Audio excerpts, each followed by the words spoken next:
My wife hid a shoebox full of secrets in our trunk. When I found out what was inside, it destroyed her sister's wedding and our marriage. You left what in the trunk? That's what I asked my wife, Sarah, at 2:17 a.m., parked on the shoulder of Highway 74 with the hazard lights blinking behind us like some kind of silent alarm. She didn't answer right away, just stared straight ahead like the dark trees lining the road might offer her an escape. Or forgiveness. The silence between us had weight, like the air itself had thickened. Finally, she whispered, I didn't know what else to do. Let me rewind a little. We just left her sister's engagement party. One of those obnoxiously over-the-top events with gold foil invitations and signature cocktails that taste like perfume. She was on edge the entire night, and I thought it was just the usual family tension. She and Becca don't exactly get along. But this was next level. At some point between the speeches and the overpriced cake, she'd slipped away. Said she was going to the car to grab her sweater. I didn't think much of it. Now, I realize I should have followed her. Open the trunk, I said, already halfway out the driver's seat. My breath clouded in the cold air as I circled to the back of our silver Lexus. I popped the trunk, and there it was. A shoebox. Just an ordinary cardboard box. Except it wasn't. Because inside was a phone. Not hers. Not mine. But someone's. And beside it, a flash drive. And taped to the lid, a single photograph. A blurry shot, but unmistakable, Becca in her wedding dress fitting, arms wrapped around someone who was definitely not her fiancé. My heart rate kicked up like a drumline. What is this? I asked, voice shaking. Sarah stepped out of the car, arms wrapped around herself, looking small in the glow of the taillights. That's why I left early, she said. I saw him. The guy in the photo. He was at the party. I picked up the photo, my fingers trembling. Who took this? I did, she said, barely above a whisper. And that's when I knew this night wasn't about a sweater or a panic attack or whatever lie I'd let myself believe. It was about a secret she'd been carrying alone for weeks. One that could blow her sister's wedding and probably her whole family into pieces. I looked at her, really looked, and asked, so what now? She didn't answer me right away. Just stood there under the red blink of the hazards, her shadow stretching long across the asphalt. I could see it in her posture, shoulders hunched, hands tight in her sleeves. Like she was bracing for a hit that hadn't come yet. Sarah, I said again, more gently this time. Are you trying to ruin her life or save it? She exhaled, shaky and uneven, and looked at me with eyes that were red but dry. Not crying. Not anymore. I don't know, she said. Both? Neither. She stepped closer, pulled the photo from my hand and stared at it like it might change if she looked long enough. I took this 2 weeks ago. She was supposed to be at her dress fitting. She asked me to go with her, but at the last second she said she wanted to go alone. She paused. Something felt off. So I followed her. The words hung between us. You followed her? I echoed. That didn't sound like my wife. She's not the snooping type, at least she didn't used to be. But then again, neither of us were the type to be standing on the side of a highway with blackmail material in our trunk. She was meeting him, Sarah said. At some crappy little motel on the edge of town. I parked across the street and just sat there for 15 minutes, debating if I was insane. Then she came out with him, holding hands. And instead of telling her, I took the photo she cut in. And I drove home, shaking.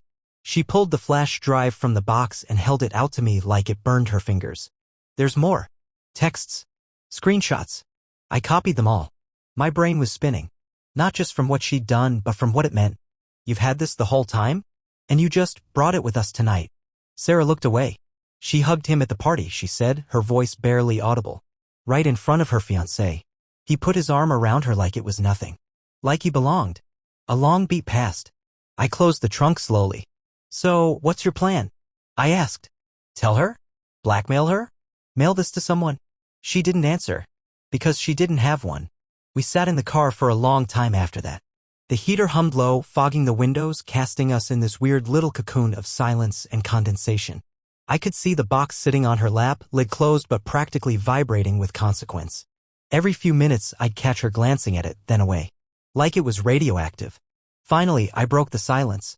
You didn't take the stuff because you didn't care. She didn't look up. I took it because I do care. But now I don't know if I care more about her or the truth. That hit harder than I expected. I thought about Becca, loud, dramatic, always the center of everything. And yeah, she could be selfish, maybe even reckless. But she was still her sister. Blood. Shared Christmases. Sleepovers. Stupid inside jokes I never understood. And now Sarah was sitting here in the dead of night, with all the ammo to take her down. Does anyone else know? I asked. She shook her head. No, not even Becca. So we're the only ones holding this grenade. Sarah finally looked up at me. What would you do? That's when I realized something. She didn't want to be the one to decide. She wanted me to carry it with her or for her. I rubbed my face, took a breath, and stared out at the pitch-black road ahead. All right, I said. Let's be clear. If we keep this, if we even think about using it, we're not just crossing a line. We're torching it. She nodded slowly, fingers curling around the box again. I leaned back in the seat. So, do we burn it? I said. Or blow it up? She didn't answer right away, just stared at the box. I could practically see the war playing out behind her eyes. And then she whispered something so soft I almost missed it. What if we just gave it to her? Becca? She nodded. Let her decide what to do with it. I didn't know what was worse, destroying someone or handing them the match. But one thing was clear. We couldn't unsee what we'd seen. And whatever came next, we'd have to live with it. We met Becca at a diner the next morning. Neutral ground. Public. Busy enough that none of us would scream, but quiet enough to hear every syllable. She arrived late, of course, sunglasses too big for her face and a venti something or other clutched in one hand like a shield. Sarah barely touched her coffee. I didn't even order anything, just waited. Becca slid into the booth and offered this fake, airy smile. You both look like someone died. Sarah didn't respond. She just placed the shoebox on the table, lid slightly askew so the edge of the photo peeked out like a whisper. Becca stared at it for a long second. Then longer. Her smile faltered. What is this? Sarah didn't blink. Just open it. Becca did. And as soon as her eyes landed on the photo, her face changed. Not shocked. Not outraged. Just tired. She didn't say anything at first. Just pulled the box closer and took out the photo, the flash drive, flipping through it all like it was overdue homework. Then she set it down and looked Sarah dead in the eye. I don't want the truth. I blinked. Sarah tilted her head. What? I don't want it, Becca said again, her voice low, almost shaking. Whatever's on that drive, whatever you think this is, it doesn't matter. I'm still marrying Caleb. You're kidding, I said before I could stop myself. She looked at me, eyes like glass. Do I look like I'm kidding? Sarah leaned in. Becca, he's cheating on you. You're going to walk down the aisle and vow forever to a guy who... I know what he did, she snapped, then softened. I'm not stupid. I made peace with it. Sarah recoiled like she'd been slapped. Becca continued, voice barely above a whisper. This wedding isn't about love. It's about stability, family, appearances. Do you have any idea how much money our parents have poured into this? Into me. I didn't know what to say, because I realized she wasn't pleading ignorance. She was choosing denial. Mini cliffhanger. She slid the flash drive back towards Sarah. Take it. Burn it. Bury it. I don't care.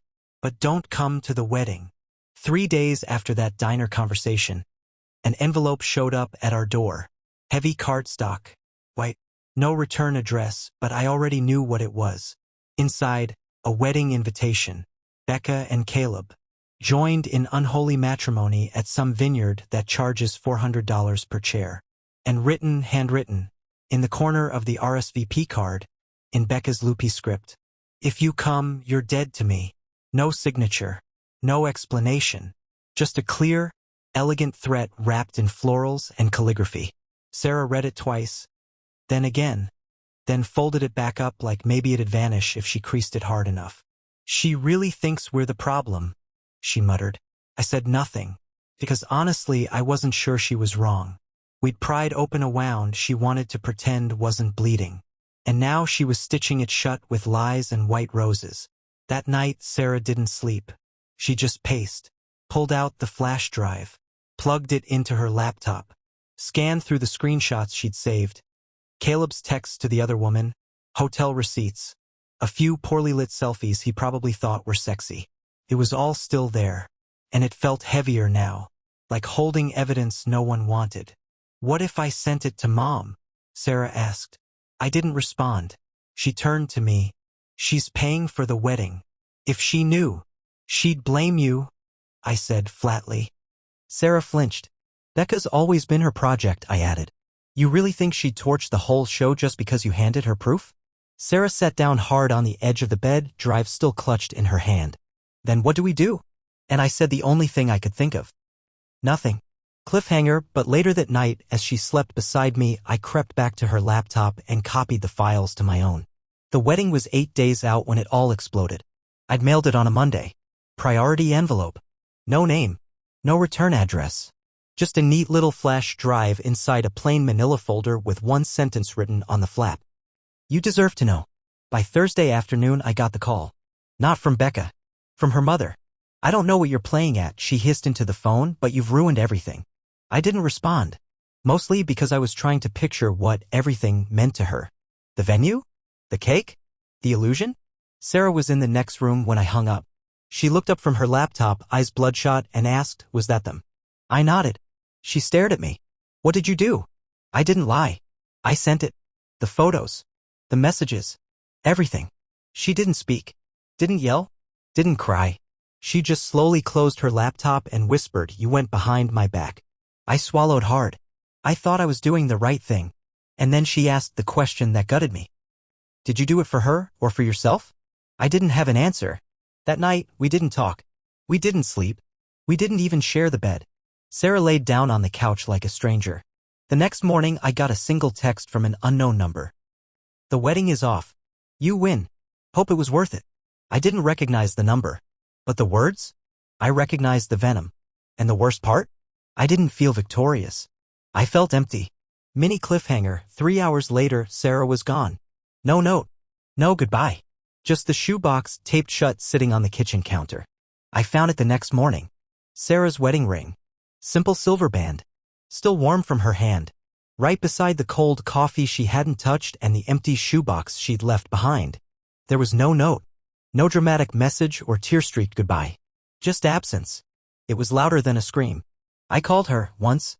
It rang twice, then went straight to voicemail. I didn't leave a message. Because what could I possibly say? I exposed your sister's affair behind your back, unraveled your family, and made you choose between truth and peace? Didn't really roll off the tongue? By noon, I'd heard the full story from a mutual friend. Becca had gone nuclear. She didn't just cancel the wedding, she live-streamed a monologue. 30 minutes of raw, shaking fury. Called out Caleb. Named the woman he'd been sleeping with. Said she'd known, but hoped it'd stop. That it didn't. That someone interfered. And that person? Her sister. She didn't say Sarah's name. She didn't have to. The comments section did it for her. People took sides like it was a war. Some hailed Becca as a hero. Others said she was complicit. Some blamed the nosy sister. Some blamed me. I spent the day watching the storm I'd helped summon rage online while my phone buzzed and buzzed, texts from numbers I didn't recognize, most of them just one word. Why? And the answer over and over in my head was, because I couldn't let it slide. Because I thought the truth mattered. But sitting in that kitchen, staring at a ring that wasn't on her finger anymore. I started to wonder if I'd chosen the wrong truth. Mini cliffhanger, that night, I opened my email to find one new message from Sarah. The subject line was just a single word, enough. I stared at that subject line for a full 5 minutes. Enough. 2 syllables, but it hit like a verdict. I clicked the message. There was no greeting. No sign-off. Just this. You say you did it for the truth. But it was never about that. You did it because you hate secrets. Because you couldn't stand not being in control. You never asked what I wanted. Not really. You just decided. And now everything is broken. Don't reply. I need space. No typos. No anger. Just precision. Like she'd written it 100 times before hitting send. And she was right. I had decided. I'd taken something deeply personal and turned it into a righteous mission. Like I was the truth's last guardian or something. But this wasn't just about Caleb or Becca or even the wedding. It was about Sarah. About her history with her sister. Her pain. Her limits. And I bulldozed all of it. Because I thought I knew better. I didn't reply. I respected her request. But I did open the drive one last time. Watched the screenshots slide by like a silent slideshow of all the damage I thought I was preventing and ended up causing instead. I saw the exact message that started it all. Caleb to the other woman, wish I'd met you before Becca. We'd be unstoppable. And suddenly, I felt something twist inside me. Not anger, not vindication, regret, because I realized maybe Becca already knew how it would end. Maybe Sarah did too. And I just rushed the inevitable. Mini cliffhanger. Just before midnight, I checked Sarah's location out of habit. She was at her childhood home, Becca's. I drove out there. I shouldn't have. She told me she needed space. I know that. But seeing her dot still at that house all night, I just needed to see for myself that she was okay. Not to talk. Not to fix anything. Just see. It was nearly dawn when I pulled up. Their porch light was still on, casting that pale orange glow across the driveway. I stayed in the car, engine idling. And then I saw them, Sarah and Becca, sitting side by side on the front steps. Hair messy, coffee mugs in hand, wrapped in an old blanket I recognized from Sarah's college days. They weren't talking, just sitting. No tears, no yelling, just stillness. I don't think they saw me, or maybe they did and just chose not to react. I didn't get out of the car. I didn't text, didn't call.